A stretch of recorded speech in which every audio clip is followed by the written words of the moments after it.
que alzar su manita y vamos viendo quiénes participan. Alfabético. Ok, muy bien. ¿Alguien quiere participar antes de que iniciemos de manera alfabética? ¿Algún valiente que diga yo? No pasa nada, ¿eh? Vamos a jugar a la ruleta. Ustedes hagan de cuenta que es un juego y no pasa nada, ¿vale? Claro, Jen, por supuesto. ¿Tú? Perfecto, Jen. Ok, No, muy bien. también. Muy bien, perfecto. Luego sigue Ari y luego nos vamos con los demás, ¿vale? Muy bien, Jen. Entonces, cuando desees que pare la ruletita, me dices ya, ¿vale?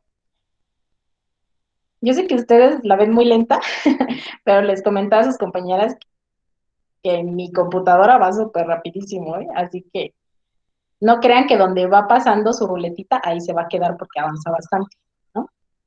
Ok, entonces, dejen que cargue. Jen, dinos, ¿por qué la filosofía se generó en Grecia? ¿Por qué crees que la filosofía se generó en Grecia y no en otros pueblos, por ejemplo?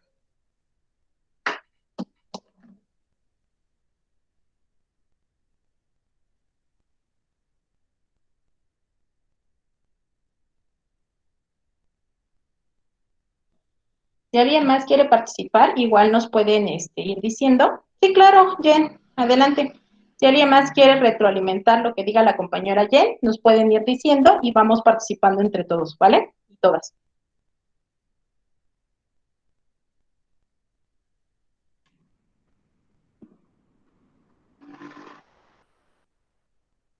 Bueno, pues yo más o menos entiendo que es porque de alguna manera ellos no tenían como una religión que de alguna manera les respondía como que todas sus dudas existenciales. Ok, gracias, Oscar. Bien, sí, sí, muy bien. Creo que una parte de lo que mencionas es precisamente eso, ¿no? Cierta libertad que había en creencias, ¿no? Si bien recordemos que, y ahorita vamos a ver en otra pregunta, recordemos que cuando se origina la filosofía aparece un término que ahorita vamos a ver, ¿no? Y ese término precisamente acuñe a lo que antes se veía dentro de la sociedad en Grecia, ¿no? En la antigua Grecia. Entonces, recordemos que las polis, que también ahorita a ver quién nos quiere explicar qué son las polis, que se generaban antes en Grecia, precisamente nos ayudaban a eso, ¿no? ¿Ok? Eran más dados a creer en dioses, ¿no? Por supuesto, Jen. Entonces, como tenían cierta libertad de decidir a quién rezarle y a quién no, había otros factores que también influenciaban en que se generara en Grecia, ¿no? Entonces, uno de ellos eran las polis. ¿Alguien quiere decirme a qué nos referimos cuando hablamos de polis o de las polis? Sí, Ari, adelante, o casi. ¿Quién levantó la mano? Casi, ¿no? Eran, bueno, quién sabe. Sí, Ari, adelante. Eran como personas que tenían privilegios, que podía ser desde, dijo que desde un panadero hasta un carpintero que tuviera que podían gobernar. Algo así me acuerdo. Muy bien, Ari. Precisamente una de las libertades que tenían los polités o los miembros de las polis era que podían acceder a diferentes puestos, ¿no? No eran esclavos como tal de nadie, ¿no? Nos dice Jen por la libertad y la contratación de ideas que tenía, ¿no? Perfecto. Adelante, Casi. También por ahí vi que asomaste tu manita. Ah, sí, gracias. No sé si esté equivocada, pero las polis también estaban conformadas por gente o sea, de muchos lugares, ¿no? No sé si también sea una un punto de de las polis. Muy bien, perfecto, ¿no? ¿Alguien más quiere agregar sobre qué eran las polis? Sí, Fabiola, adelante. Eran pueblos de la antigua Grecia que tenían, eran libres, tenían un libre albedrío para ellos, creer en lo que ellos quisieran. Muy bien. Perfecto. ¿Quién más quiere participar diciéndonos, por favor?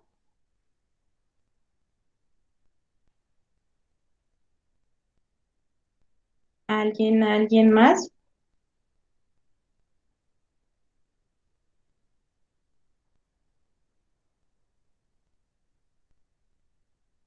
Ok.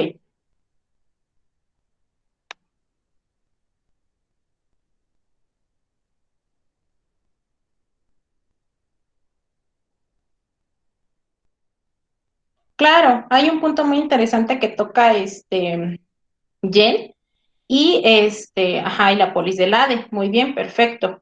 La parte que menciona Jen de las leyes de Solón es muy interesante y la veíamos el viernes, porque son ciertas leyes para muchas reformas, ¿no? Desde la parte agraria hasta la parte propiamente sexual, la parte de la libertad de matrimonios, etcétera, ¿no?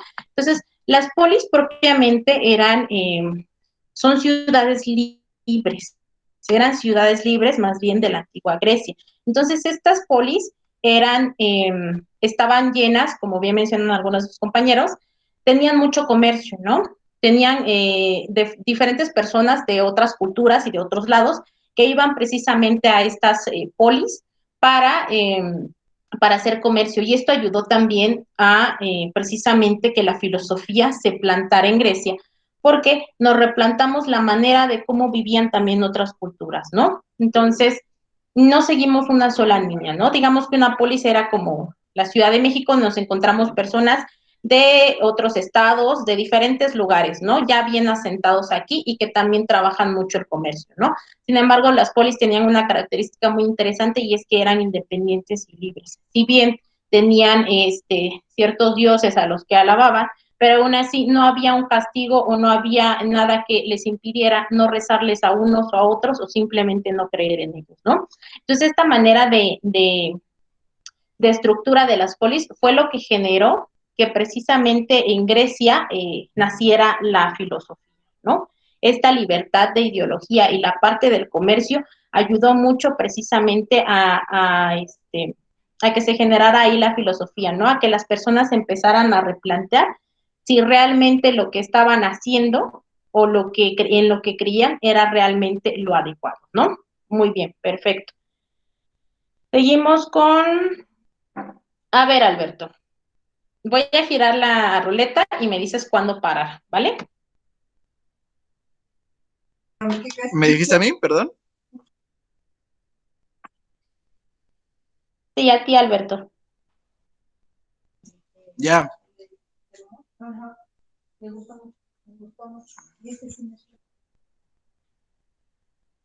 Ok. ¿Cuál es la función crítica de la filosofía?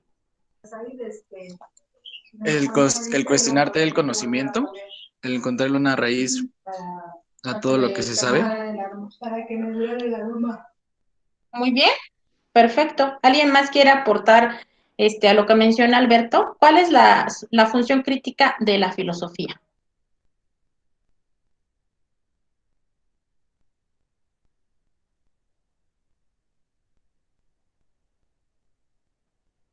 Pues sí, básicamente cuestionarte todo lo que está a tu alrededor o pues de alguna manera se podría decir sobrepensar sobre algunos temas o sobreanalizar algunos temas porque también no, a lo mejor estoy mal, pero yo así entiendo la filosofía, ¿no? Vas como rascando entre los porqués y em, analizando por qué las cosas son así o por qué ciertas doctrinas son de tal manera y se llega a sobreanalizar a veces, ¿no? Muy bien, casi. Perfecto. De hecho, creo que ambos lo dijeron muy bien. La función crítica de la filosofía, tanto en la antigua Grecia como todavía hoy en día, sigue siendo muy parecida. Inclusive hablábamos el sábado con sus compañeras que estas preguntas que siempre nos hacemos no han cambiado desde la antigua Grecia hasta ahorita, ¿no?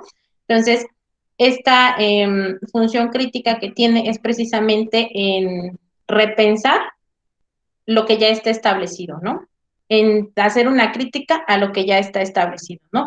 Si realmente es eso lo que está lo que debería de ser, ¿no? O es lo adecuado. Entonces, repensar esta parte de lo que ya está establecido es precisamente una de las funciones críticas de la filosofía, ¿no? Muy bien. Gracias, Alberto. Gracias, Casi. Seguimos con Ari, ya pasó. Beatriz, por favor. No sé si puedes. Te voy a girar la ruletita y ahorita me dices cuando pare, ¿vale? Si quieres me lo escribes en el chat o abres el micrófono, ¿vale?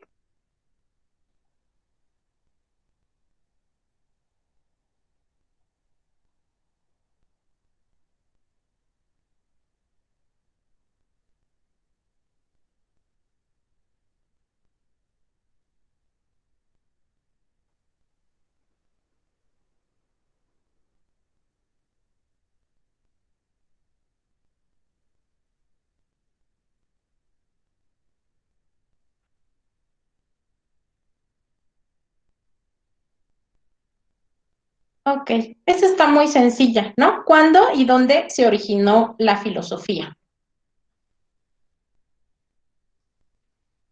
Puedes escribirnos tu respuesta, Beatriz, ¿vale?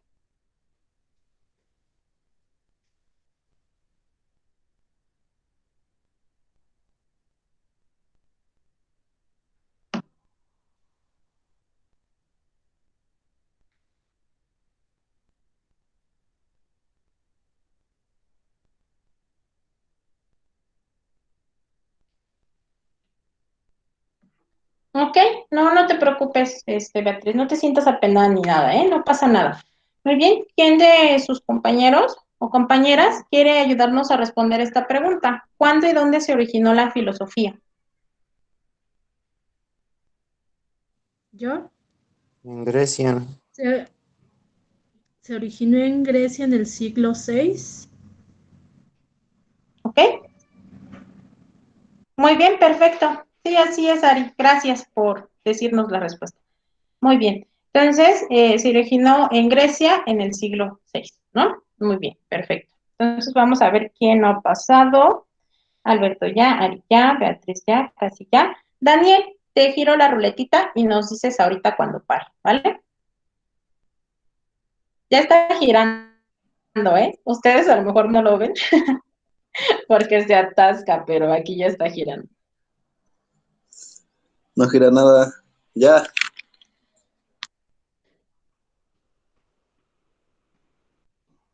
¿Ya? Ok. Ah, qué interesante. ¿Qué es la filosofía, Daniel? Una definición de filosofía.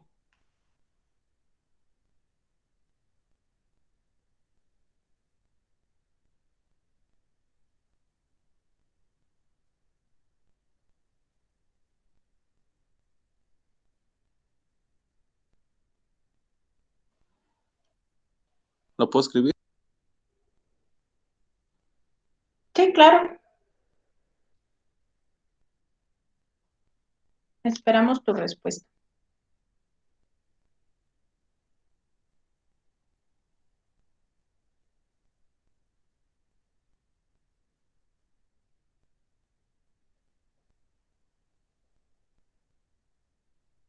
Son las causas y efectos de las cosas naturales.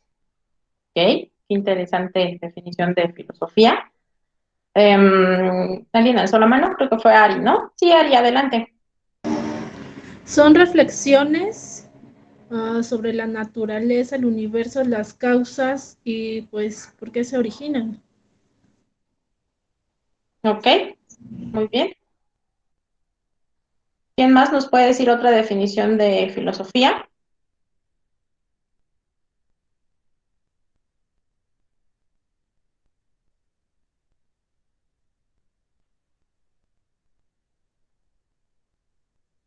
Adelante, Emilia, ¿verdad? Sí, adelante.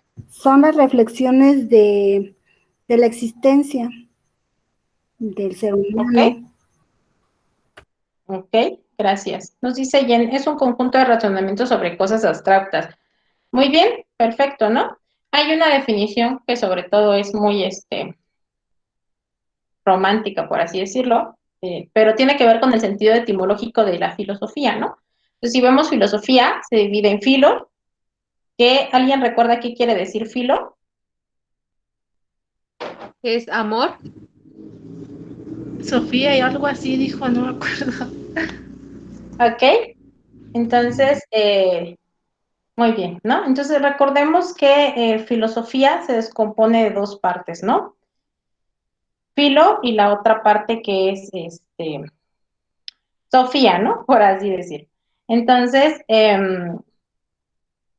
la parte de Sofía tiene que ver con la sabiduría, la parte de Filo tiene que ver con el amor propiamente o amante, por así decirlo, amigo también podría ser.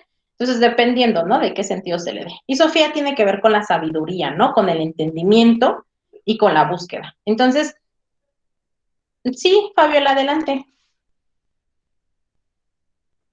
Era como amor a la sabiduría, ¿no? Perfecto, muy bien, Fabi. Precisamente, ¿no? La definición etimológica de filosofía que es amor a la sabiduría. Y hay muchísimas definiciones, como las que ya me acaban de decir, y muchas otras más de diferentes autores, ¿no? Pero su construcción etimológica tiene que ver con el amor a la sabiduría. Y precisamente esto es una de las veredas que nos va llevando durante todos los siglos en los que se fue transformando, por así decirla, la filosofía y la ideología que viene alrededor de ella, ¿no? Muy bien, perfecto. Gracias, Fabi. Nos falta Fabi y Migdia, Jen, creo que ya todos participaron, ¿no? ¿Alguien más quiere girar la ruleta para antes de que avancemos en el tema?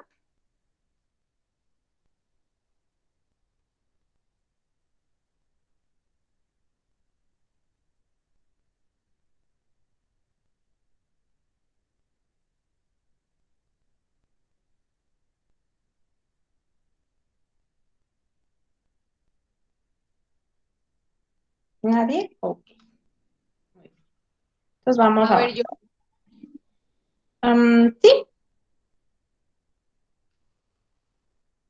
listo.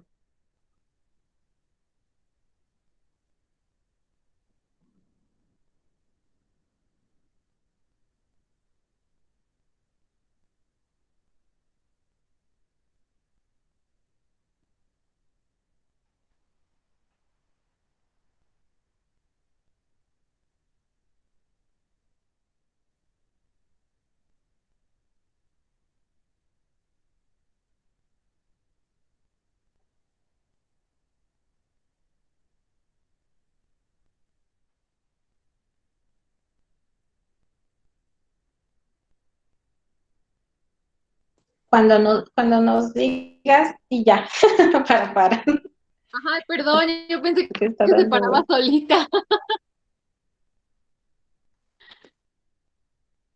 ¿Hola? A ver, ya. No, no. ¿Sí? Vale.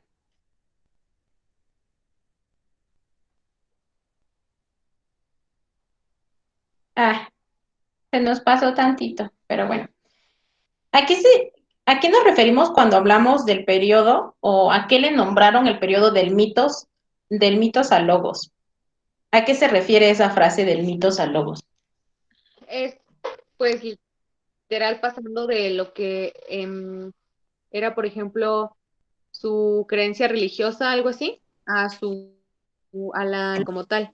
Entonces, sí, ya de la doctrina, se podría decir de la doctrina religiosa al razonamiento lógico, ¿no? Sí es, creo que sí es eso. Ok, casi. Muchas gracias. ¿Alguien más quiere aportar a esta última frase antes de que iniciemos con lo demás del tema?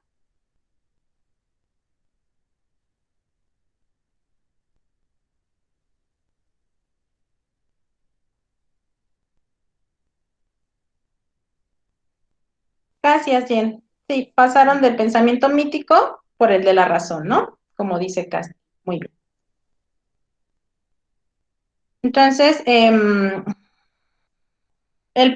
bueno, la frase del mito a logos surgió a partir de que surgió la filosofía. Cuando se dio origen a la filosofía, se le llamó a esa parte del mito a logos. Y esto precisamente porque dejaron atrás el pensamiento mítico que se tenía y empezaron a pasar a un pensamiento más basado en la razón, ¿no? Si bien no propiamente tenía que ser directamente de la lógica, pero sí a uno que tenía que ver con la parte de la razón, ¿no? Muy bien. Entonces, vamos a avanzar. Vamos a ver la parte de la filosofía moderna como crítica del conocimiento. Entonces, nos dice, y el papel del Estado, ¿no? Nos dice que la filosofía surge en el Renacimiento, lo cual es bastante interesante que lo diga de esa manera, y se extiende hasta los últimos años del siglo XX, ¿no? Cuya principal manera de indagar, nos dice, su principal característica es la subjetividad, ¿no? O sea, nos habla de las diferentes perspectivas que tenían diferentes personas. Y esto es lo que más adelante vamos a ver, que va a generar un conflicto muy grande con los filósofos de las épocas que fueron avanzando, ¿no?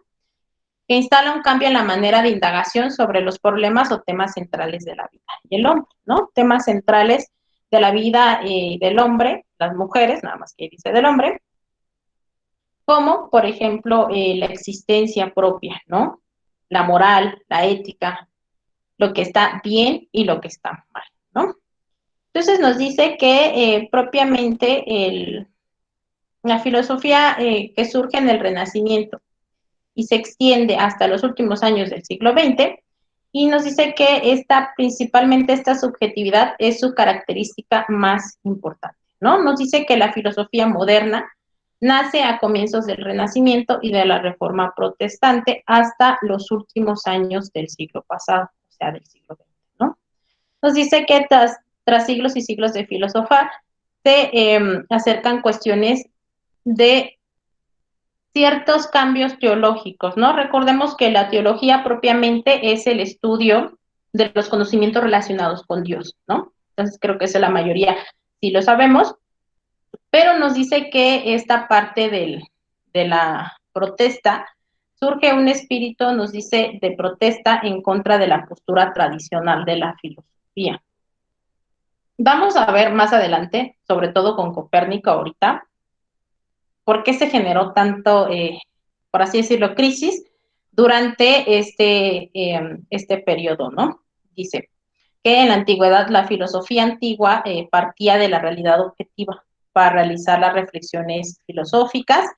Luego en la Edad Media, sobre todo en la Edad Media, la filosofía pues tomó como centro de todo a Dios, ¿no? Entonces, durante la Edad Media no había mayor expresión de ninguna parte, ni siquiera había una mayor expresión artística. Les comentaba el sábado a sus compañeras que, por ejemplo, en la época medieval, los artistas, las obras de arte eran fondos dorados, simplemente, ¿no? Y eso simbolizaba el más allá para ellos, ¿no? Entonces, cuando hablamos de filosofía, no solo hablamos propiamente de caracteres, sí hablamos de caracteres ideales, pero hablamos de revoluciones constantes, porque se va cambiando toda la estructura del arte que se viene manejando también, ¿no? Hasta este punto no teníamos nada de humanismo, y entendamos humanismo como una pequeña, de manera antigua, como centrar la vista en el hombre, siquiera en su cuerpo o en la parte de la estética, no propiamente de la belleza, porque realmente no había ni un pequeño esbozo de humanismo todavía en la época medieval, y todo estaba centrado propiamente en Dios, ¿no? Entonces, Dios era su centro de partida y la referencia, ¿no? Entonces nos dice que cuando llega la filosofía moderna, propone un cambio en consecuencia a esta subjetividad de la que estamos hablando, ¿no? Entonces, cuando ya parte una subjetividad, cuando ya no hay algo establecido y la subjetividad es la característica principal, estamos hablando de que entonces partían de puntos de vista diferentes, ¿no? Que fue algo que también después causó muchos conflictos dentro de todos los filósofos que había, ¿no? Dice, las dudas que se plantean sobre la posibilidad de un conocimiento objetivo de la realidad, material o divina, hacen de problema el conocimiento del punto de partida de la reflexión filosófica, ¿no? La filosofía antigua tomó la realidad objetiva como punto de partida de sus reflexiones, ¿no? Y aquí es donde entra el mayor cambio que vamos teniendo en consecuencia a esto, ¿no? Entonces, después de la Edad Media, hubo un parteaguas entre eso y lo que venimos conociendo como los cambios más grandes a partir de cierta época de la filosofía, ¿no? Y empezó precisamente con Johannes Edzard. Edzard era, si bien un teólogo muy reconocido, también entendía que quizá por ahí había alguna pequeña chispa que no estaba bien de acuerdo, ¿no? Y precisamente esta pequeña chispa él la mencionaba como que era la presencia de Dios en el alma.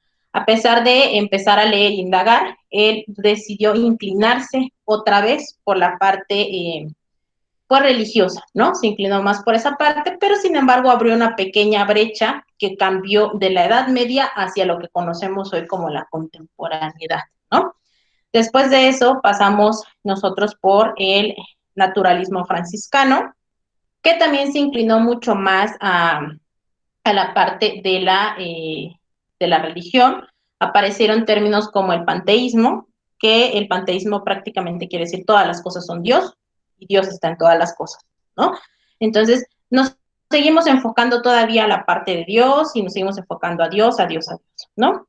Hasta cierto punto, en la parte casi ya en el Renacimiento, en la parte del Renacimiento, en donde hubo un pequeño brote de humanismo, que fue lo que empezó a cambiar todo, hasta como conocemos hoy, la manera contemporánea en la que nosotros nos desenvolvemos. Poco a poco se fue deshilando la parte en la que la filosofía estaba propiamente ligada directamente a la religión, se fue poco a poco desafando de esa manera, porque antes en la filosofía solo había una contemplación reflexiva, ¿no? Y esta famosa contemplación reflexiva propiamente se enfocaba primero en Dios, después en la naturaleza, pero la naturaleza creada como divinidad por Dios, y propiamente después fue pasando ya al hombre, ¿no? A la parte del ser humano.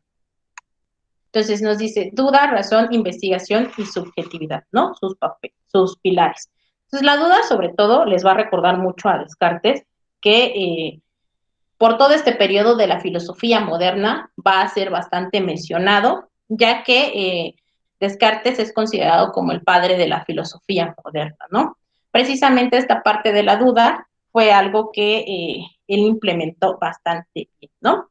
Y entonces nos dice que el desarrollo del humanismo, el humanismo viéndolo como parte de fijar siquiera la mirada en el hombre, en el ámbito filosófico sumado a la revolución científica que propusieron las conclusiones de Nicolás Copérnico, ¿no? Entonces, ¿qué me quiere decir por qué Nicolás Copérnico generó una revolución científica?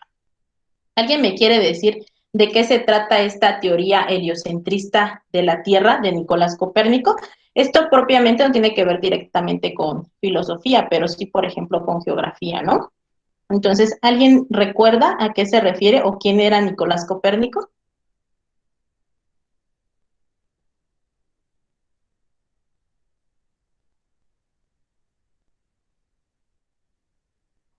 Copérnico fue, si no mal recuerdo, era es un astrónomo, y si no mal recuerdo,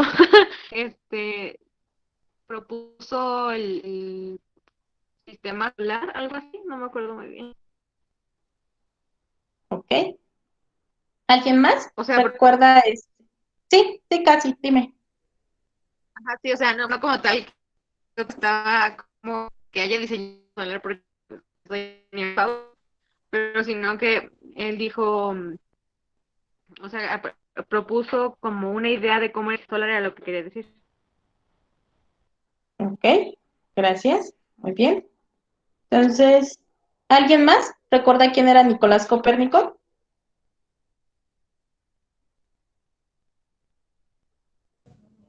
Era un astrónomo que propuso lo del sistema solar, algo así. Ok, muy bien. Gracias.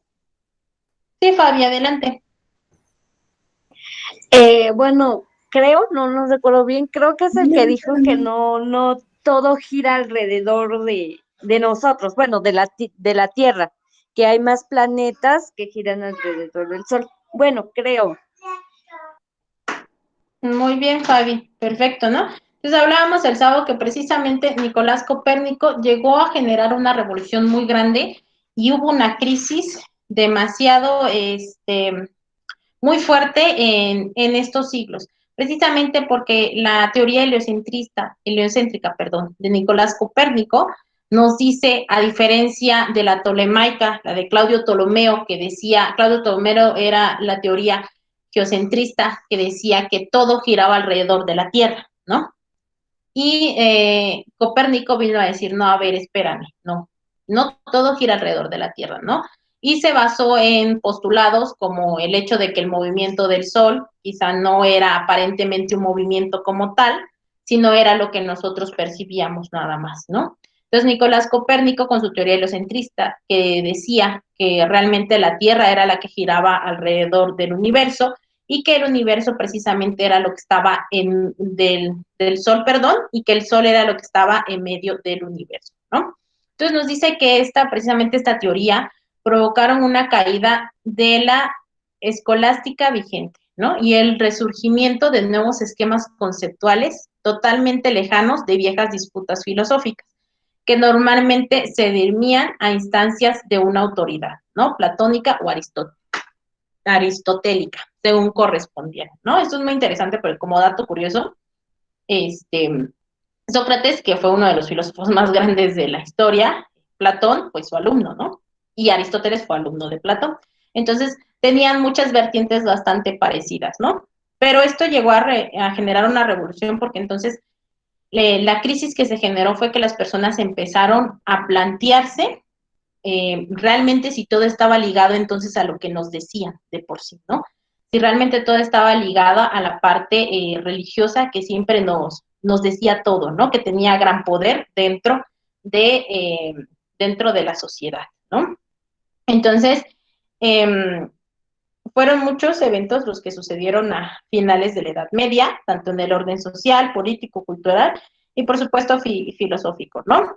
Que empezaron a abrir paso precisamente a la modernidad, ¿no? Por eso se llama filosofía moderna. Y empezaron a abrirle paso a precisamente el humanismo, ¿no? Entonces, el humanismo y esta revolución científica, por así decirlo, que tenía Nicolás Copérnico, precisamente es por lo que acabábamos de comentar, ¿no? Y este hombre, René Descartes, fue coronado, por así decirlo, fue llamado el padre de la filosofía, ¿no? Dice que su pensamiento lo llevó directamente a la creación de una nueva ciencia matemática, de la geometría analítica y también alcanzar la conclusión de que para evitar el error no solamente basta con disponer de inteligencia, sino que a la misma hay que aplicarla adecuadamente. O sea, la misma requiere sí o sí de un método, ¿no? Porque de lo contrario no sirve de nada la disposición de inteligencia sin la presencia de un método para ejecutarla. Y precisamente fue este hombre, René Descartes, quien toda su vida asistió a escuelas de renombre, toda su vida se preparó precisamente para seguir los pasos de sus maestros, para ser un filósofo renombrado, pero sin dejar de lado la parte teológica. Sin embargo, él creó un método que se llama la duda metódica, ¿no? Y esta duda metódica, les va a sonar gracioso, pero simplemente es preguntarse el porqué de las cosas, ¿no? Es decir, realmente son como son, ¿no? Entonces, Descartes tiene una frase muy famosa que ustedes de seguro deben de conocer. Es una frase que todavía cuando uno quiere sentirse filosófico la coloca en Facebook y es una frase que todavía hoy en día sigue generando mucho revuelo por lo que significa, ¿no? Entonces, vamos a hablar un poco sobre la filosofía moderna y por qué se llama filosofía moderna, ¿no? Entonces, eh, la filosofía moderna va unida, bueno, sus comienzos van unidos a muchos factores históricos, ¿no? Que condicionaron un cambio de mentalidad, como ya lo vimos, ¿no? la parte de ciertas, del desarrollo del humanismo, de que ya no todo estuviera centrado nada más en Dios, y que también esta parte de la revolución científica, en la que ya se demostraran otras cosas totalmente contrarias a la religión, porque, por ejemplo, Nicolás Copérnico, y esto es un dato curioso, su descubrimiento no lo sacó a la luz hasta casi sus últimos días de vida, porque precisamente seguía siendo un tema tan, pues, herejado, por así decirlo, tan en contrariedad a lo que decía la religión, que empezó a recibir muchas críticas aún sin haberlo publicado, ¿no? Entonces él decidió dejar pasar ese descubrimiento y lo publicó mucho después, ya casi a los últimos años de su vida, ¿no? Entonces, ¿quién me quiere ayudar a leer las características de la filosofía moderna, por favor? Sí, Beatriz, adelante. Ay, un segundo. Dice, características. La filosofía moderna corresponde a ese periodo que llamamos edad moderna en la historia universal y que comienza en el Renacimiento y la Reforma Protestante. Es verdaderamente una época nueva con un espíritu nuevo, tan distinto del espíritu escolástico que se le puede considerar como una revolución antiescolástica. Objetivo informativo: conocer las diversas soluciones que el pensamiento moderno ha dado a los problemas tradicionales de la filosofía y a los nuevos interrogantes planteados, especialmente el conocimiento, la naturaleza, Dios, la moral. ¿Hasta ahí? Sí, claro, gracias, Beatriz. Muy bien. Entonces, si se dan cuenta, nos habla de diferentes situaciones, ¿no? Pero realmente la filosofía moderna supone, digamos que supone una nueva forma de pensar, ¿no? Sobre todo en lo que refiere al ser humano, que recordemos que esta parte escolástica tiene que ver con algo muy conservador como lo que era la teología y la filosofía, ¿no? Que prácticamente tiene que ver con la religión y la filosofía ligada a la religión, ¿no? Entonces, en este momento ya el ser humano empieza a verse como un ser racional, como un ser autónomo, eh, y empieza a ver su posición dentro de lo que es la naturaleza en sí, ¿no? Se rompe con, si se dan cuenta, rompe con la tradición medieval en la que todo estaba centrado solo en Dios y con la dependencia entre la razón y la fe que surgió después entre lo que fue el naturalismo franciscano y bastante parte antes de llegar al humanismo, ¿no? Entonces, nos dice que el ser humano empieza a verse como el centro de algo, ¿no? Como ya propiamente lo que es. El principal problema de la filosofía en ese tiempo fue un problema nociológico, ¿no? Que tiene que ver propiamente con cómo aprendemos o cómo obtenemos el conocimiento, ¿no?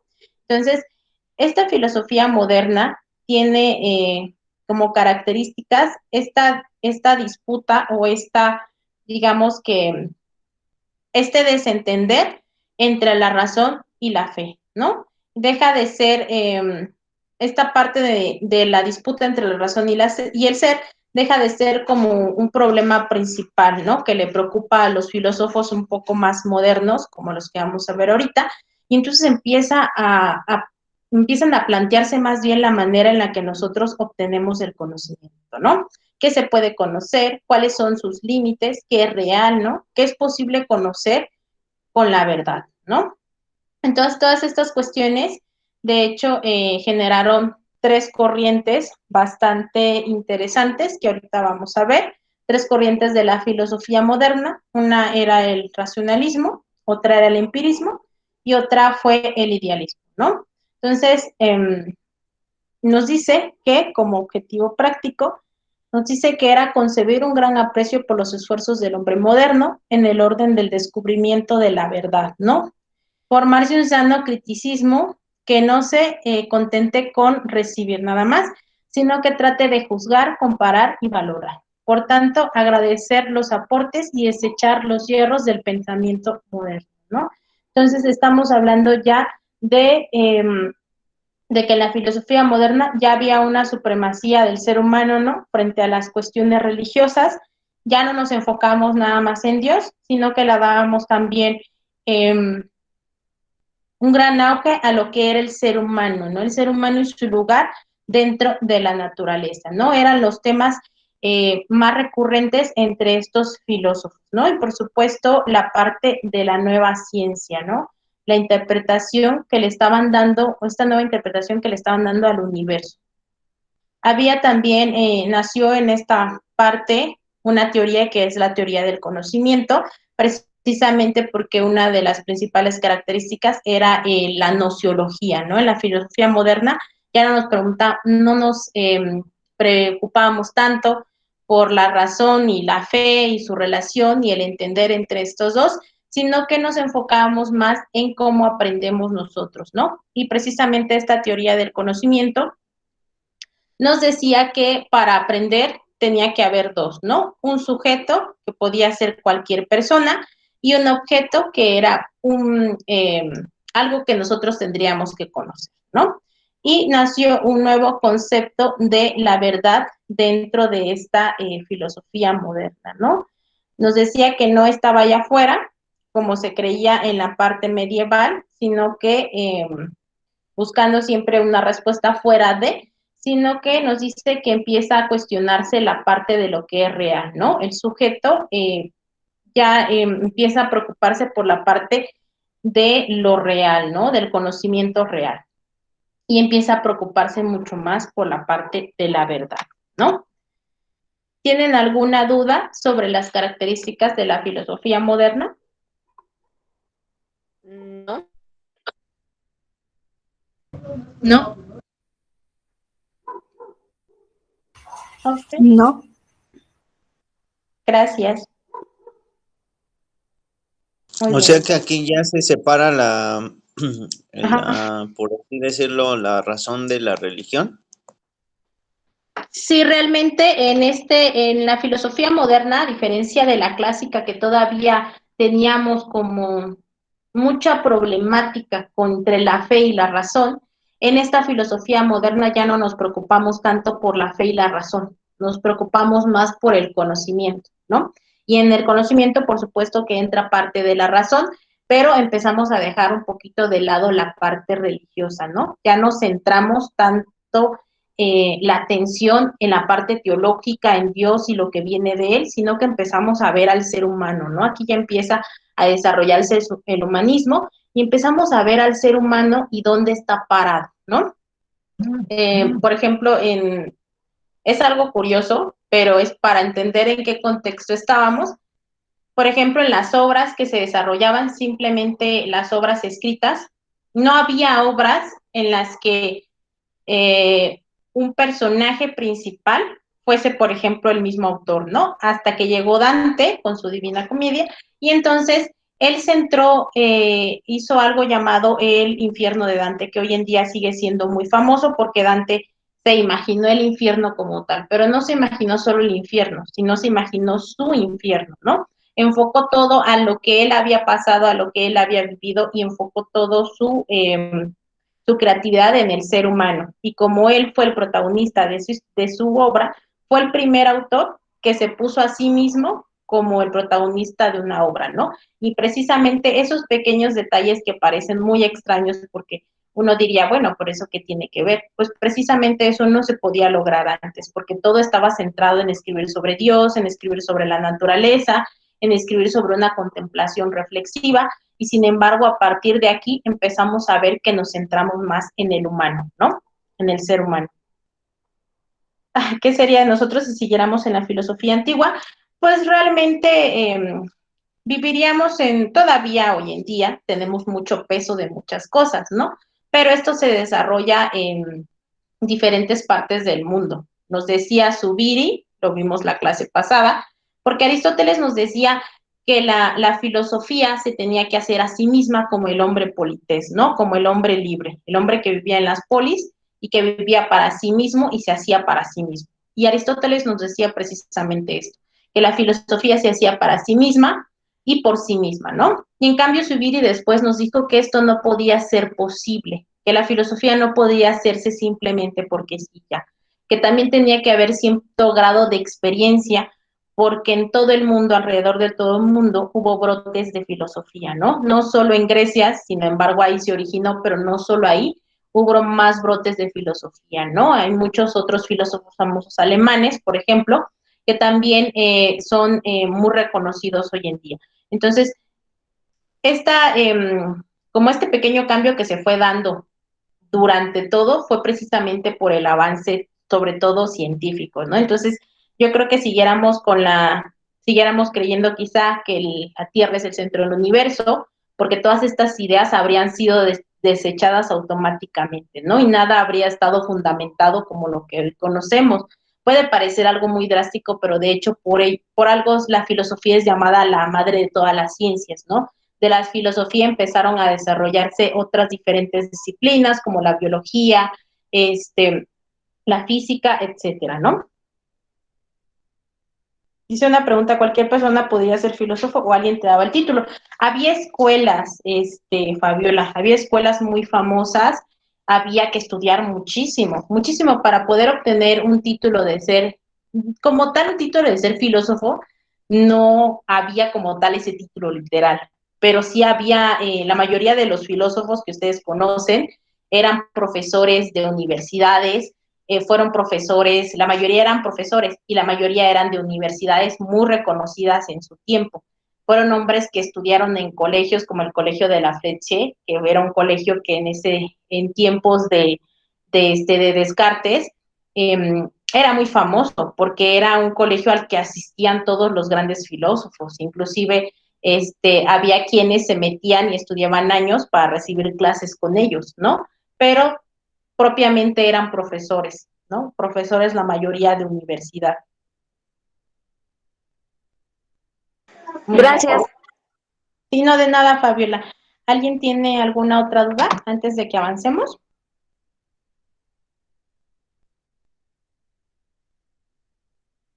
Muy bien, perfecto. Entonces vamos avanzando, ¿no? Ok. Entonces, ¿me puede ayudar alguien a leer esta parte de Descartes, por favor?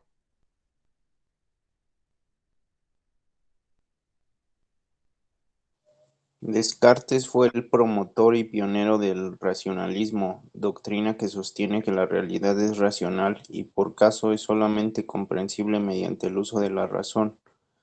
La razón es la base y el método que propone incluye a las matemáticas, una ciencia exacta. Su propuesta fundamental fue la llamada duda metódica, que implicaba someter a juicio todos los conocimientos que existían para así hallar principios inequívocos sobre los cuales se fundará el saber o conocimiento. Muchas gracias, Oscar, ¿no? Entonces, esta famosa duda metódica es precisamente lo que expresa ahí, ¿no? Someter a juicio todo lo que conocemos. Y es que esto fue porque, sin ánimos de desairar nada, Descartes estudió toda su vida en colegios muy reconocidos, tuvo muy buenas notas. Él estaba estudiando a grandes filósofos de todas las épocas, entonces Descartes llegó un momento en el que sentía que ya ningún conocimiento le saciaba, ¿no? De cierta manera, porque también era una cuestión de saseo hacia él, ¿no? Entonces él empezó a utilizar esto a lo que llama la duda metódica y empezó a cuestionarse todo lo que le decían sus profesores, todo lo que leía, todo. Empezó a cuestionarse todo lo que tenía alrededor, precisamente para empezar a filosofar, ¿no? Para empezar entonces a generar esta parte llamada filosofar y empezar a cuestionar realmente qué es lo que está pasando, ¿no? Si realmente es así o no es.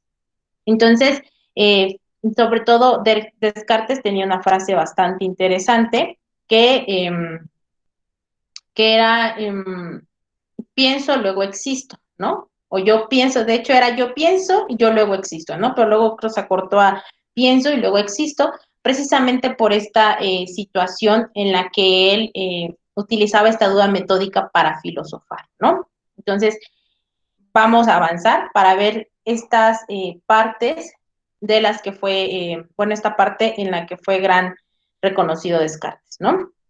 Entonces, los principales representantes de la corriente racional que vimos ahorita, o del racionalismo, eran Descartes, Hobbes, Spinoza y Leibniz. Ahí dice Leibniz, pero en realidad es Leibniz, ¿no? Discúlpeme porque me comí una B. Y defensores de la razón como única vía del conocimiento, ¿no? Entonces sé que la realidad, para estos pensadores, la realidad no depende de los sentidos, sino del pensamiento. Y es algo muy interesante, porque propiamente, si hablamos del sentido, entonces hablamos de que nosotros, si aprendemos a través de los sentidos, pues tendríamos que entonces aprender a través de la experiencia, ¿no? Porque es como obtenemos experiencia, es cuando agarramos algo, cuando tocamos algo, cuando sentimos algo, ¿no? Y ellos nos decían que no era necesario eso realmente, sino que lo basaban en el pensamiento, ¿no? Dice Oscar, alguna vez escuché que los primeros filósofos eran personas de dinero que tenían tanto tiempo por no preocuparse para trabajar y les daba tiempo para filosofar, ¿no? Sí, la mayoría eran profesores, les digo, de universidades, eran filósofos reconocidos, pero sí toda su vida se entrenaron para un mismo camino, ¿no? Y era bastante interesante cómo muchos de ellos aspiraban a toda su vida estudiar para tener este reconocimiento, ¿no? Entonces, nos decía que en este caso, pues las personas, los racionalistas, si nosotros fuéramos racionalistas, pues diríamos, no, a ver, espera, no todo depende de los sentidos, o sea, tiene que depender del pensamiento, ¿no? Y algunas características que nos decían ellos era precisamente que para el racionalismo la fuente principal de conocimiento es la razón, y esto es muy importante, porque cada uno de los movimientos que nosotros vamos a revisar durante siglos, o bueno, más bien, no se espanten, no vamos a durar siglos, más bien todo lo que vemos durante siglos, todos estos siglos referentes a propiamente la filosofía, tienen una fuente principal del conocimiento. Todas, todas, todas las vamos a ver poco a poco y van a ver que todas tienen una fuente principal. Si no es la razón, es la experiencia, y si no es la experiencia, son ambas, ¿no? Pero todas tienen una razón o un principal, la principal fuente de cómo se tiene que obtener el conocimiento. Por eso nos mencionaba al principio que la filosofía moderna empieza a tener esta tendencia por la preocupación nociológica, o sea, la preocupación por el conocimiento. Y precisamente por eso cada uno de los movimientos tienen una principal fuente de conocimiento, ¿no? Nos dice que los grandes temas del racionalismo son Dios, el alma y el mundo, ¿no? Y ahorita vamos a ver por qué. El iniciador es Descartes, pero también Malebranche, que también tenía Malebranche, Spinoza y Leibniz. Aquí hay algo interesante. Descartes tiene una teoría que se llama la teoría de las sustancias, en donde nos presentaba tres sustancias que precisamente son esas tres que ustedes ven ahí. Una correspondía a Dios, otra correspondía al alma y otra correspondía al mundo, o lo exterior, ¿no? Lo que estaba en nuestro exterior. Malebranche, Spinoza y Leibniz eran, digamos que fieles seguidores de Descartes. Todos ellos intentaron darle una solución a esta principal problemática de Descartes, porque él quería saber, su principal problemática sobre estas tres grandes sustancias era cómo se relacionaban unas con otras, porque dos pertenecían a terrenales, a un tema espiritual, como eran Dios y el alma, y el otro pertenecía a un tema exterior, que era el mundo, la naturaleza, todo lo que nos rodeaba, ¿no? Entonces, cuando pasa esto no se los pide, pero igual se los explico para que entendamos un poco el concepto. Cuando pasa esto, estos tres, Malebranche, Spinoza y Leibniz, se encargan de darle una solución a ese principal problema de Descartes. Y esto se los digo porque hay que entender la magnitud de lo que era Descartes en ese tiempo. Descartes fue uno de los primeros que empezó a cuestionarse todo. Y al tener tanto impacto, si bien quizá algunas de sus teorías no estaban tan fundamentadas como tendrían que haberlo estado, pero sí formó parte o era una gran parte de lo que tuvo que ver con la filosofía moderna en esos tiempos. porque él empezó a preguntarse todo. Y entonces empezó a tener otros seguidores que empezaron a, digamos que a darle todavía más plusvalía a lo que él estaba haciendo, ¿no? Nos dice que el método científico se aplicará a la filosofía y dará lugar al camino totalmente racional, desapareciendo prácticamente la experiencia, ¿no? Entonces, hasta este punto, los racionalistas no consideraban que la experiencia, que era la que venía de los sentidos, fuera necesaria, sino propiamente nada más el pensamiento, ¿no? Lo que nosotros tendríamos adentro del pensamiento. Entonces, nos dice que el método científico se aplicará a la filosofía y dará lugar a un camino totalmente racional, ¿no? Desapareciendo prácticamente la experiencia. Entonces, esto era lo que estaba encaminado o a lo que estaba encaminada la corriente racionalista, ¿no? Al hecho de que la única fuente del conocimiento fuera la razón y que desaparecieran otras cosas necesarias como lo era la experiencia, ¿no? Y precisamente este método filosófico que se quería aplicar a la filosofía, quería dar este lugar a la parte racional y desaparecer la experiencia, ¿no? ¿Tenemos alguna duda hasta aquí sobre a lo que se refería la corriente del racionalismo? Gracias, Jen. Gracias, Casi. ¿No? Muy bien, gracias. Perfecto. Entonces vamos avanzando, ¿no?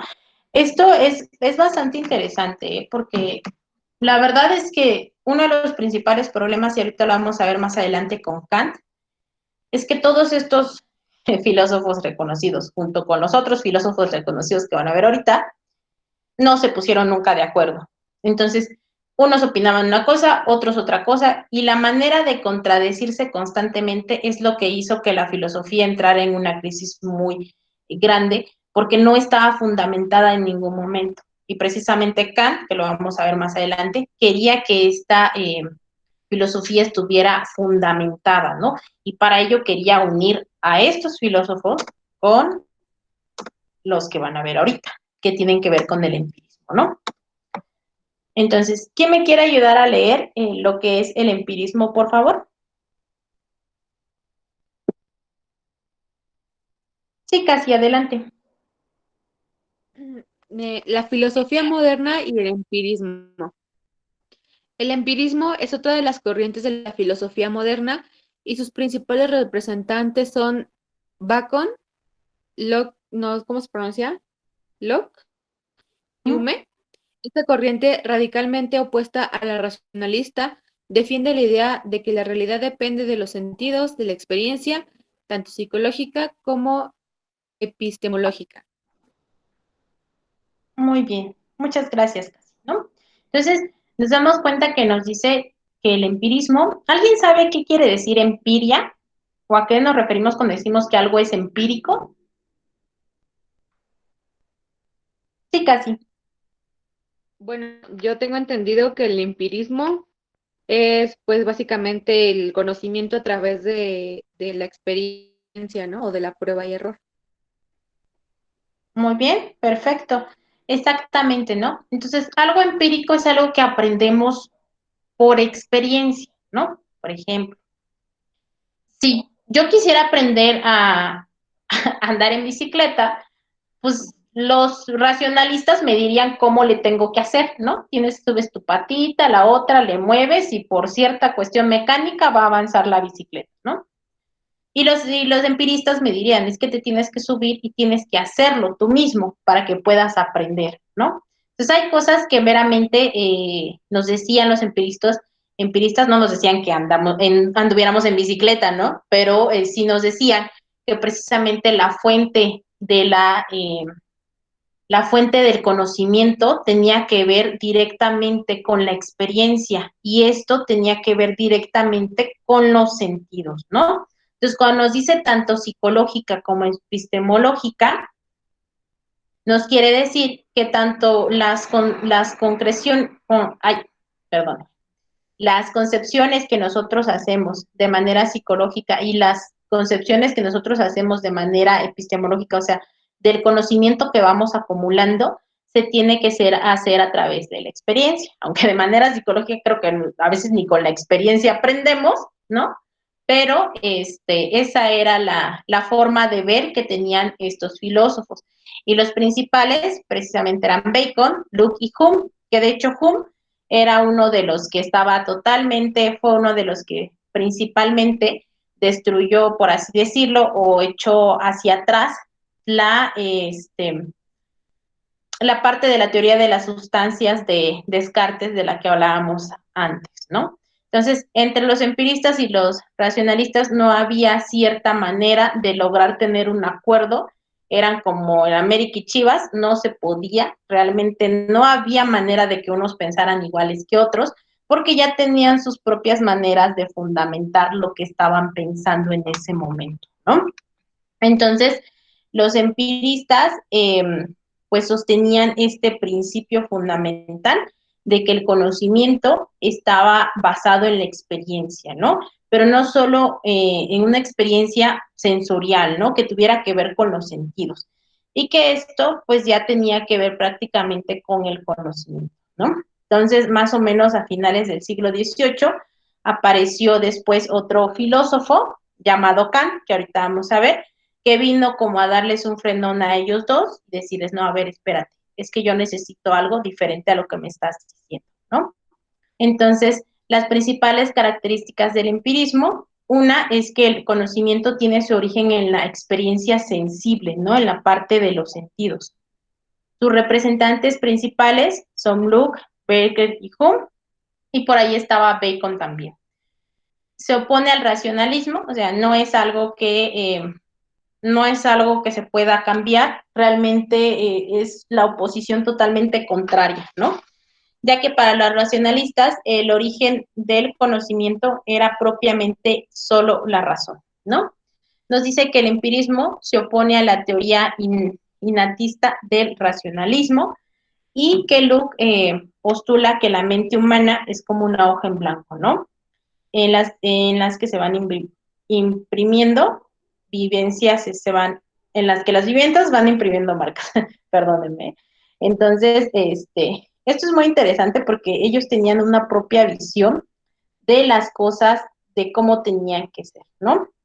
Entonces, por ejemplo, mientras que para el racionalismo, por ejemplo, existían ideas innatas, ¿no? Como las de Descartes, que nos hablaba principalmente de todo, de toda esta parte humana, de la mente humana y la parte del conocimiento.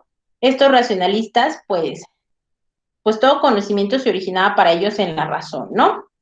Y pues como no venía de los sentidos, de una experiencia externa, pues prácticamente le declaraban la guerra a los empiristas, ¿no? Entonces, recordemos que los racionalistas también tenían una relación muy fuerte entre la razón y la realidad y tenían un método bastante deductivo, ¿no? De todo lo que hacían.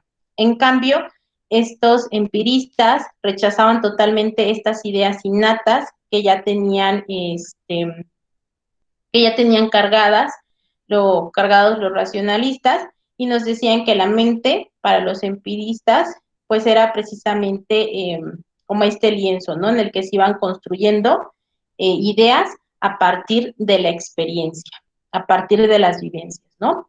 También para estos empiristas el conocimiento procede de la experiencia sensible, ¿no? Que es lo que nos decía ahorita, y solo a través de ella decía que podíamos nosotros llegar a conocer la verdad, ¿no? Que realmente podríamos nosotros llegar a obtener conocimiento, ¿no? Entonces, su base prácticamente era en la experiencia, ¿no? ¿Tenemos alguna duda respecto a lo que tienen que ver las características del empirismo?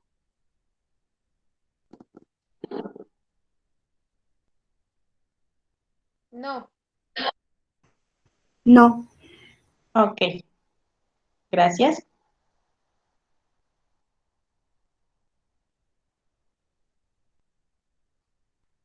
Muy bien, perfecto, ¿no?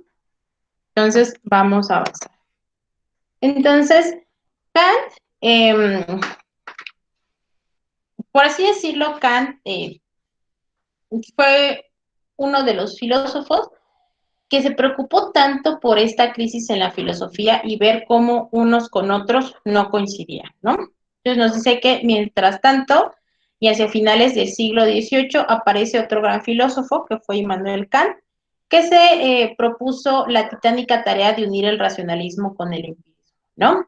Dice que, sin embargo, no logró su pretenciosa aspiración de unidad en su totalidad porque las disputas entre ambos bandos de la filosofía moderna continuaron, ¿no?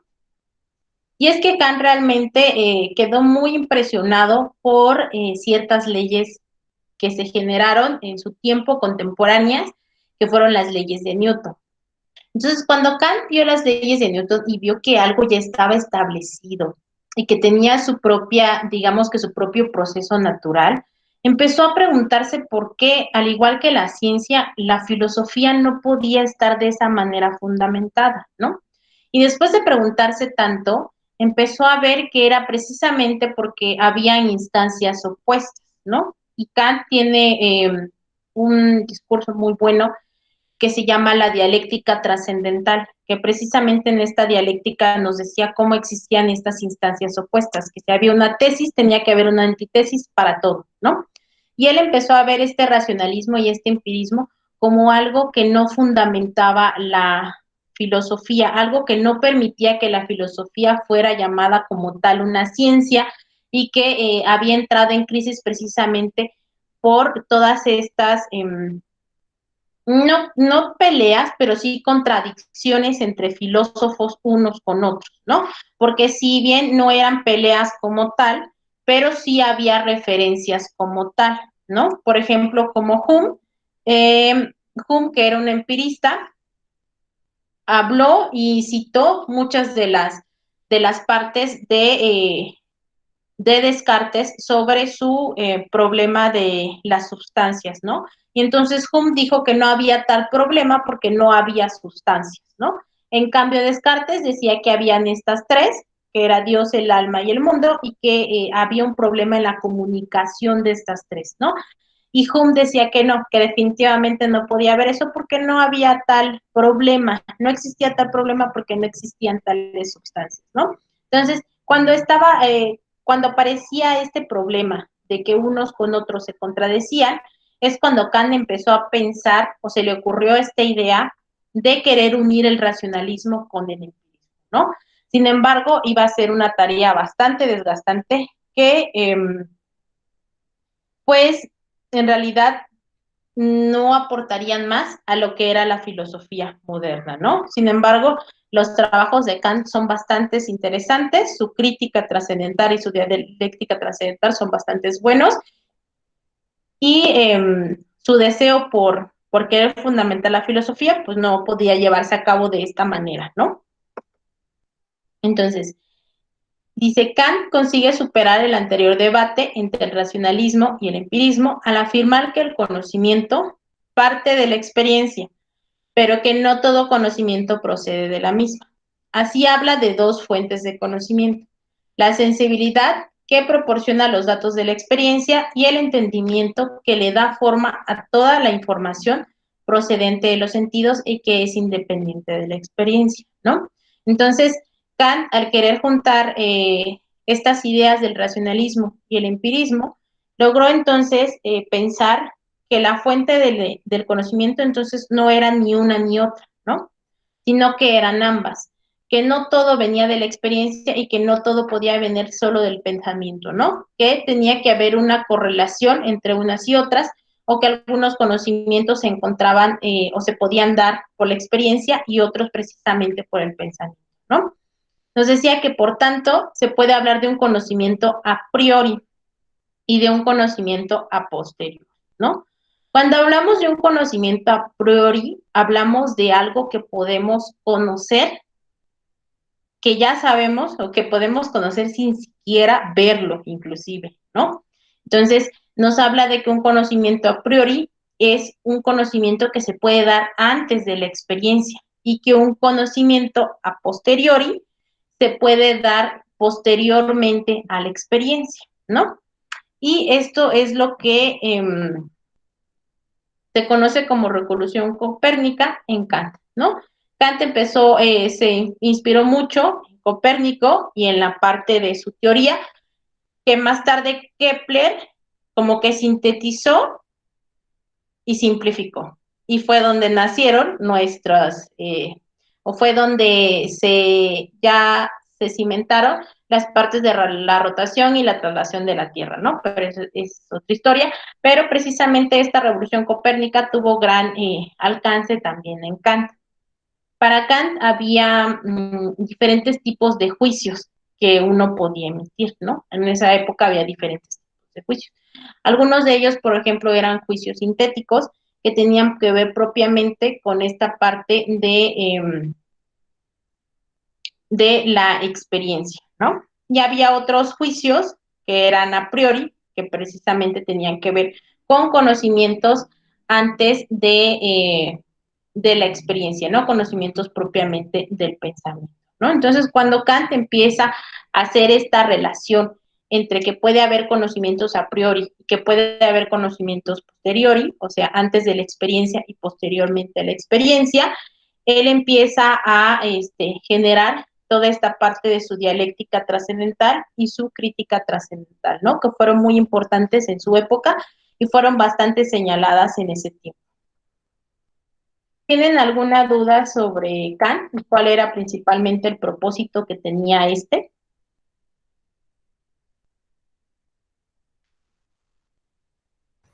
No. No tengo dudas, pero, o sea, me pregunto si, o sea, se podría decir que realmente fue difícil la tarea que tenía Kant, pero de cierta manera, pues sí la logró. Sí, o sea, sí hubo quienes persiguieron como su mismo propósito, ¿no? Porque hay mucha gente que sí, bueno, a lo mejor estoy mal, pero sí sigue como la línea de lo que Kant enseñó, como por decirlo de alguna manera, ¿no? No sé si sea así. Sí, sí, sí. De hecho, el sábado me hacían una pregunta bastante interesante. Me decían, o sea, si la filosofía había disminuido con el tiempo. Yo les decía que no, no es que hubiera disminuido, es que como van apareciendo nuevas ideologías y nuevas corrientes, se va transformando, ¿no? Y esta parte que hizo Kant, precisamente, que quizá no logró su cometido de unirlos a los dos, pero sí abrió la pauta para otros filósofos que después, o para otras corrientes que después se fueron, digamos que, transformando, ¿no? En este periodo ya teníamos muy fuerte nosotros la parte científica y teníamos muy fuerte el conocimiento científico. Ya hablábamos de leyes como las de Newton, hablábamos de que ya pasábamos a una observación como tal, ya teníamos diferentes disciplinas formándose, entonces esa era la mayor preocupación de Kant, ¿no? Que la filosofía precisamente fuera a entrar en esta crisis y desapareciera al no poder afirmarse, al no poder fundamentarse como tal una ciencia, ¿no? Pero sí, tiene razón, a pesar de que no cometió, bueno, más bien a pesar de que no logró su cometido, sí que abrió la pauta para otros filósofos que le siguieron y que realmente estaban de acuerdo con él en esta parte de los conocimientos a priori y los conocimientos posteriores, ¿no? No, que no todo se da simplemente por la experiencia y que tampoco todo se da simplemente por el entendimiento, ¿no? Muy bien. Entonces, vamos a avanzar. Sí, casi, nada. Vamos a avanzar, ¿no? Entonces, vamos a ver la filosofía moderna y el idealismo. ¿Quién me quiere ayudar a leer lo que es el idealismo, por favor?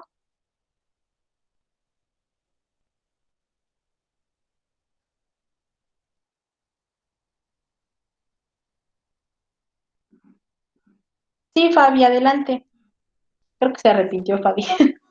No, sí lo leo. Dice, Bueno. la filosofía moderna y el idealismo.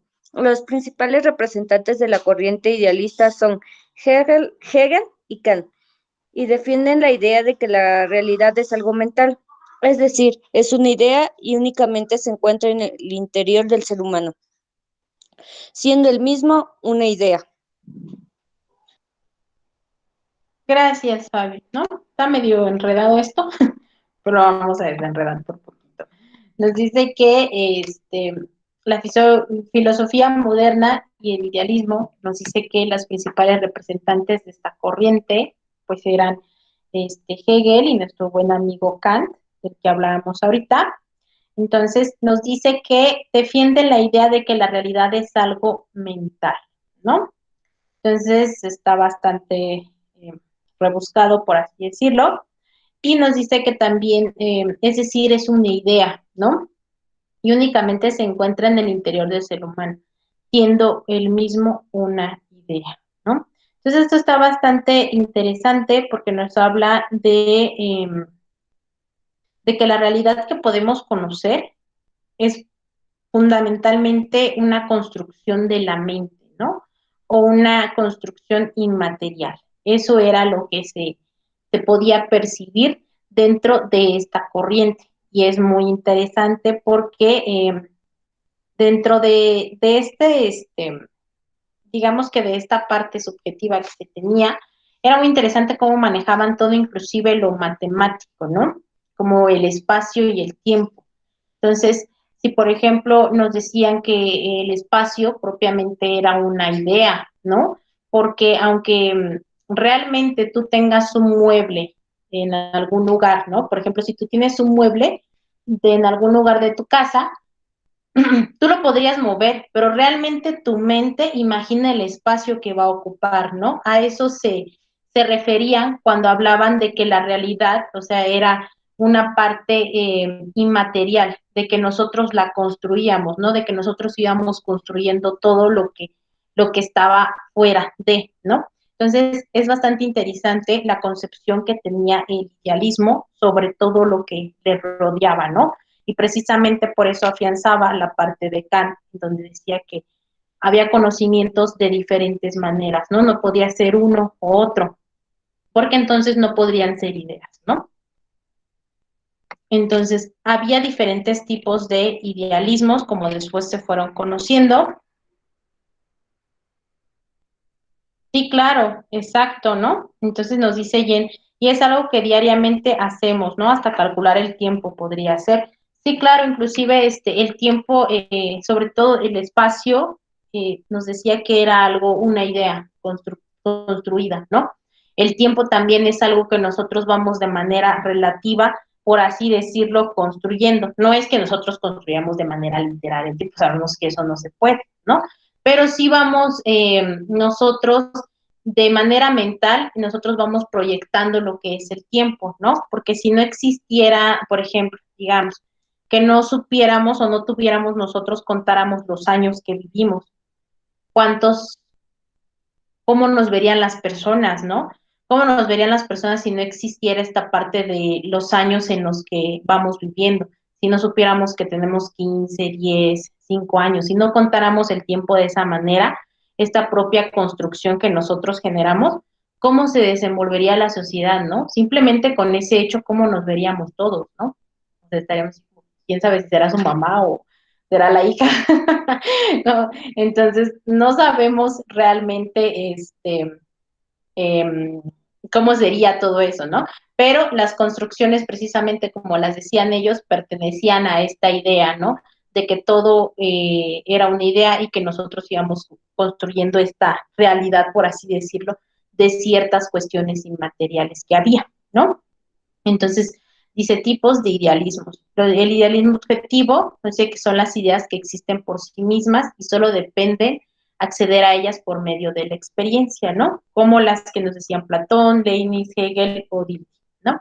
El idealismo subjetivo nos dice que las ideas solo existen en la mente del sujeto, de modo que sin él no existe un mundo externo autónomo, ¿no? Como lo mencionaban Descartes, Berger, el mismo Kant y Fichte. El idealismo trascendental, propiamente tiene que ver con Kant. Para que tenga lugar el conocimiento es necesaria la concurrencia de dos elementos, ¿no? El objeto y el sujeto. Y es que Kant nos decía que para que se diera el conocimiento tenía que haber un sujeto y un objeto, ¿sí? Pero que también tenía que haber una relación, una correlación entre ellos, ¿no? Que sin uno no puede existir el otro. Y esto es pensándolo de cierta manera, ¿no? Nos decía que si había un sujeto que estaba deseoso por conocer algo, ¿no? Un sujeto podría ser cualquier ser humano del planeta que quiera conocer algo, ¿no? Pero si no había algo que conocer, no se podía dar el conocimiento. Y nos decía que al contrario, también sucedía lo mismo. Un objeto de estudio era cualquier cosa por aprender, cualquier cosa que fuese por aprender, ¿no? Y entonces Kant nos decía que si había, ahí estaba el conocimiento, ahí estaba el objeto de conocimiento, pero si no había un sujeto que deseara conocerle, o no había un sujeto que buscara ese conocimiento, entonces que no se daba el conocimiento. O sea, ese lazo no puede romperse para él, ¿no? Que coexisten ambos, sí, que tienen una coexistencia entre ambos, ¿no? Que tienen esta relación de coexistencia entre el objeto y el sujeto, y que si uno de los dos hiciera falta, pues no se podría dar esto que llamamos nosotros conocimiento, lo cual si lo pensamos ahorita a nuestro contexto, pues podría tener mucha razón, ¿no?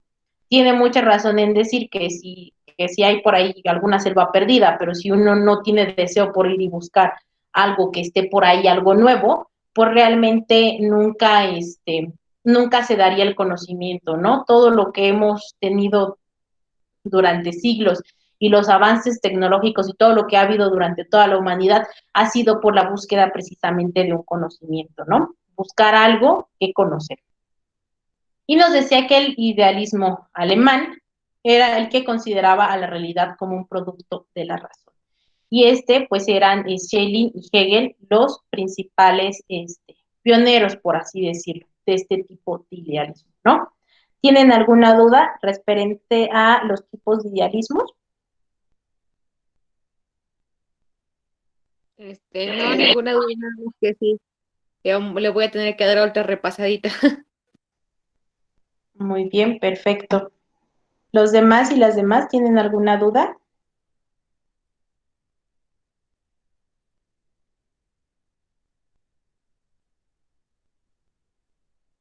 No.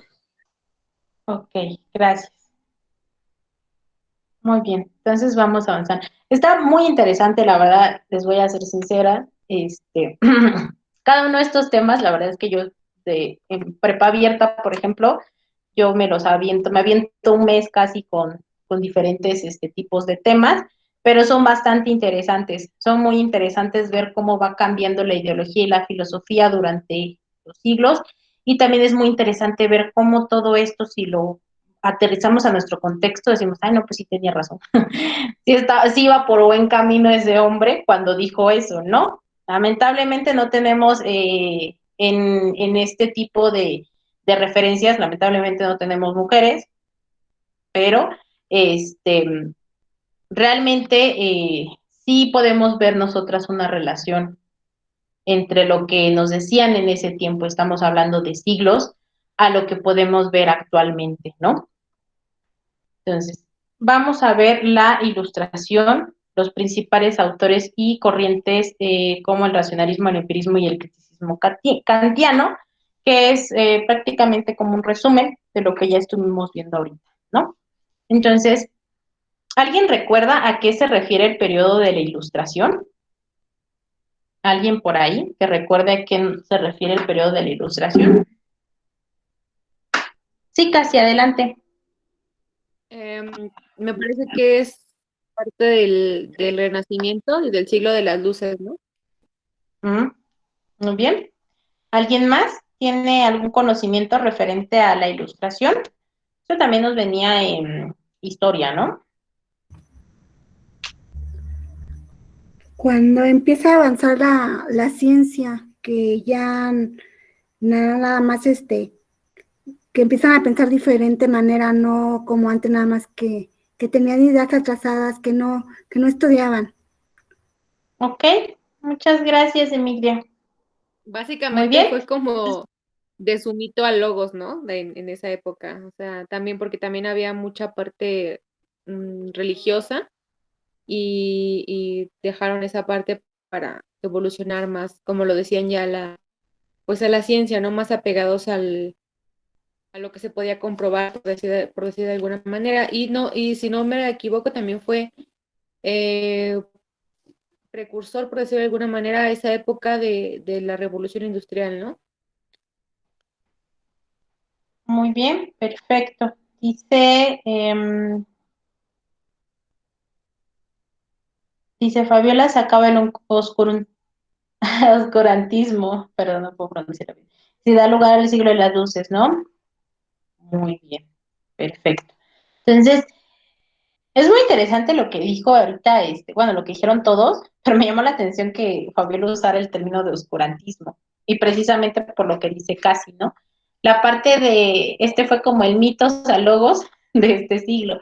Entonces, realmente todo, si se dan cuenta en la filosofía, todo es un constante cambio de cada vez salir más de una cosa para aventarte a otra y salir de esa para aventarte a otra, ¿no? Entonces, realmente este desapego de la religión con la filosofía duró muchísimo tiempo y costó muchísimo, ¿no? Y sobre todo la parte de ilustración, de la iluminación, por así decirlo, es como ustedes mencionan, ¿no?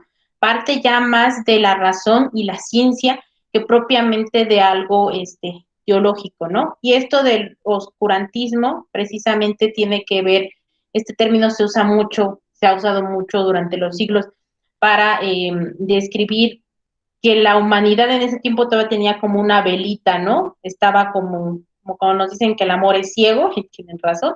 Entonces, tenemos todavía esta velita que creemos todo lo que nos dicen, ¿no? Y estamos bien enamorados y no sabemos si lo que nos dicen o no es verdad, ¿no? Entonces, conforme va avanzando los siglos y va avanzando las etapas y va cambiando la ideología, pues también vamos de cierta manera dejando atrás ciertas creencias y avanzando en otras, ¿no? Y precisamente la ilustración fue uno de esos cambios que se dio totalmente a la parte de la filosofía, ¿no? Entonces nos dice que la filosofía de la ilustración se basó en la valoración del conocimiento y la razón, ¿no? Se perseguía la iluminación a partir de la razón y la ciencia. Así se comenzó a dar más importancia a ideas como la libertad, como el progreso, la fraternidad, la tolerancia y la separación del Estado y la Iglesia. Porque sobre todo en la parte del Renacimiento, en el último siglo, hubo muchísimas crisis y muchísimos levantamientos precisamente por esta situación en querer desligar el Estado de la Iglesia y darle menos valor a la Iglesia, a todo el poder que tenía y por supuesto a la monarquía, ¿no? La parte de la burguesía ya no se quería que hubiera tanto desafane pues social como el que existía en ese momento, ¿no? Nos dice que la ilustración se inspiró en las nuevas olas del pensamiento racional del siglo XVII y del siglo XVIII, con Descartes a la cabeza, que fue ahorita estábamos viendo por qué Descartes fue tan importante en esa época, ¿no? Porque empezó a preguntarse todo con su famosa duda metódica, ¿no? Así como las leyes físicas que caracterizaron la revolución científica de Isaac Newton, ¿no? Y precisamente fueron estas leyes de Isaac Newton lo que hicieron al buen Kant, al pobre Kant, que se aventó su round con todo el mundo, precisamente fueron estas leyes de Isaac Newton los que le hicieron repensar a Kant también la parte de fundamentar la filosofía, ¿no? Y de que propiamente tenía que haber un método establecido para la filosofía, ¿no? Lo cual no logró en su mayoría, pero que él intentó hacer, ¿no? Y precisamente como nos dice Jen, pues fue un movimiento europeo, ¿no? Se dio principalmente en Europa, ¿no? Nos dice que la ilustración fue un movimiento intelectual europeo, especialmente en Francia, en Inglaterra y en Alemania y sus colonias americanas, ¿no? Y nos dice que ocurrió entre 1688 88 y la Revolución Francesa, ¿no? Precisamente por todo el contexto que estaba pasando en ese momento.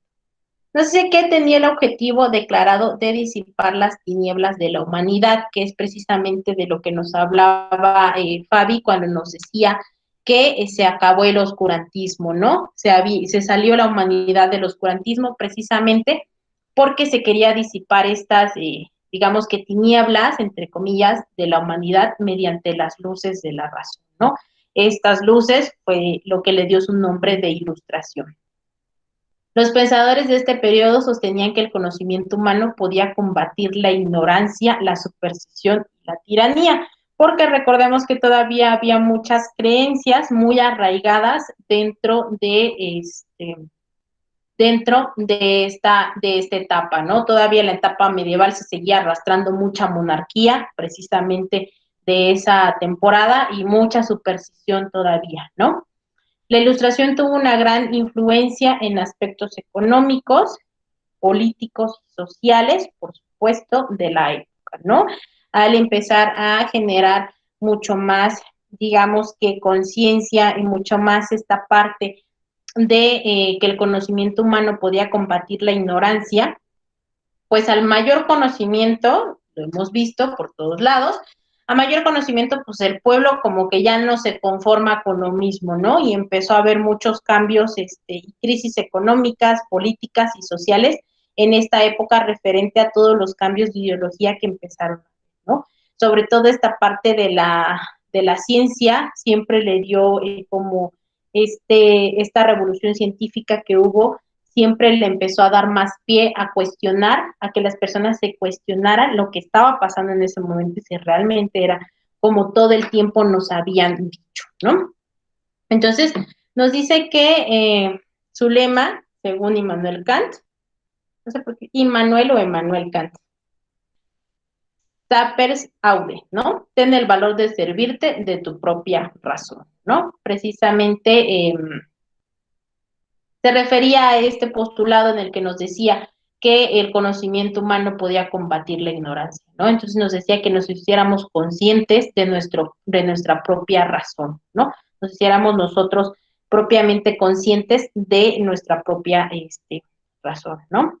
Entonces nos decía que esta influencia, sobre todo en Latinoamérica, se tradujo en una ruptura pues colonial, ¿no? Y en los movimientos independentistas que vimos después. Entonces, parece que no es tan importante, muchas personas consideran que la filosofía no tiene gran relevancia e importancia, o que los filósofos no fueron tan relevantes o importantes, pero nosotros acabamos de ver cómo si nosotros siguiésemos pensando, tuviéramos la misma ideología de la filosofía antigua, ¿cómo estaríamos ahorita, no? ¿Qué avances y retrocesos habríamos tenido realmente? Y precisamente el cambio de una ideología y el cambio el conocimiento y cómo obtenerlo y el valor que se le da a la razón, pues se tradujo en muchas rupturas coloniales y en muchos movimientos independistas en Latinoamérica, ¿no? Dice que así como en las ideas que se reflejaron en el diseño y la construcción de países durante el siglo XX y el siglo pues XXI, ¿no? Entonces dice que la Ilustración fomenta la llamada revolución del conocimiento.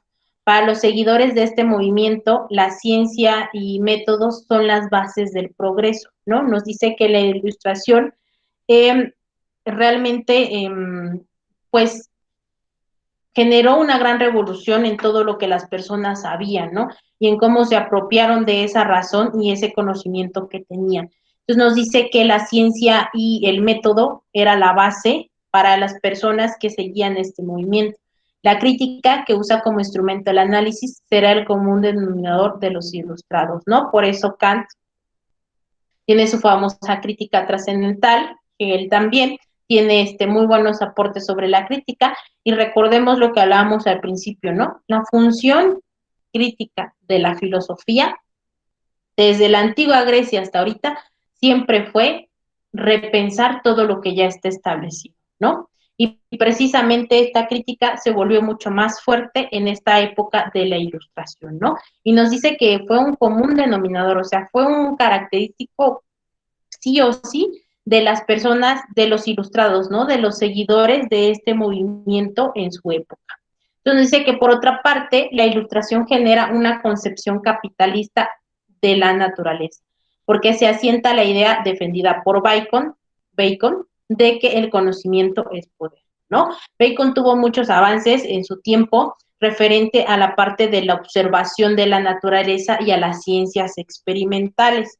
Entonces, Bacon tuvo muchos aportes precisamente en ese campo, en el campo de las ciencias experimentales, junto a Shelley, y también a la parte de la observación, sobre todo a la parte de cambiar esta contemplación reflexiva de la que hablábamos anteriormente, que era simplemente admiración, ¿no? Ver a la parte ya propia de la observación, de decir por qué pasa esto, por qué se genera un arco iris, por qué si pasa la lucecita a través del reflejo de la luz, sale un arco iris, por qué salen los colores, ¿no? Todas estas preguntas y estas partes se empezaron a dar precisamente por Bacon, ¿no? Dice, esto es la idea de que la generación del conocimiento lleva implícita una forma de dominio y explotación de las fuerzas y recursos de la naturaleza, ¿no? Entonces, aquí ya se empezó a ver como un apoderamiento mucho más grande sobre los recursos naturales y se empezó a poner como mucho más, digamos, sobre todo por parte de los racionalistas, como mucho más la supremacía del ser humano sobre las cosas que le rodeaban, ¿no? Entonces, pues nos dice que precisamente en esta parte de la ilustración y la filosofía, nos dice que aparecieron diferentes movimientos que vamos a explicar en la siguiente clase. Algunos de ellos pues ya los explicamos, no tendría sentido, ya nada más nos vamos a ir con los que no hemos explicado, como el antropocentrismo, el materialismo, el hipercriticismo, el pragmatismo y el universalismo, ¿no? Porque lo que es el racionalismo, el empirismo y el idealismo, pues ya sabemos a qué se refiere, ¿no? Entonces, antes de que terminemos, quiero saber si hay alguna duda referente a el tema que vimos hoy, antes de cerrar esta parte.